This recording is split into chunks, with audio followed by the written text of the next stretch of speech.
కాంగ్రెస్ పార్టీలో ఉమ్మడి వరంగల్ వివాదం రాజకీయ సమీకరణాలను మార్చే అవకాశాలున్నాయి. మంత్రి కొండా సురేఖ, ఆమె భర్త కొండా మురళి వ్యవహార శైలికి విసిగిపోయిన కాంగ్రెస్ నేతలు అధిష్టానానికి వరుస ఫిర్యాదులు చేస్తున్నారు. ఈ క్రమంలోనే కాంగ్రెస్ లో ఏదో జరగబోతోందన్న చర్చ మొదలైంది. కొండా దంపతులు కొత్త దారులు వెతుక్కుంటున్నారన్న అనుమానాలు వస్తున్నాయి. కొండా దంపతులపై భారీగా ఫిర్యాదులు అందిన నేపథ్యంలో అధిష్టానం వారిని పిలిచి గట్టిగా క్లాస్ తీసుకుంది. స్థానికంగా అందరినీ కలుపుకొని పోవాలని సూచించింది. వివాదాలకు దూరంగా ఉంటూ పార్టీని డెవలప్ చేయాలని కూడా ఆదేశించింది. అయితే కొండా మురళి మాత్రం పైకి విన్నట్టు చెబుతున్నా తెరచాటున మాత్రం ఆయన దూకుడు తగ్గట్లేదు. కొండా సురేఖ కోసం ఎన్నికల్లో 60 కోట్లు ఖర్చు పెట్టామని, అందుకోసం 16 ఎకరాలు అమ్ముకున్నామని కొండా మురళి ప్రకటించారు.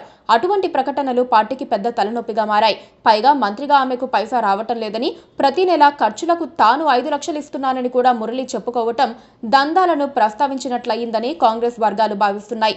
కాంగ్రెస్ పార్టీలో దందాలకు ఇదో నిదర్శనమని బీఆర్ఎస్, బీజేపీ ఇప్పుడు సెటైర్లు వేస్తున్నాయి.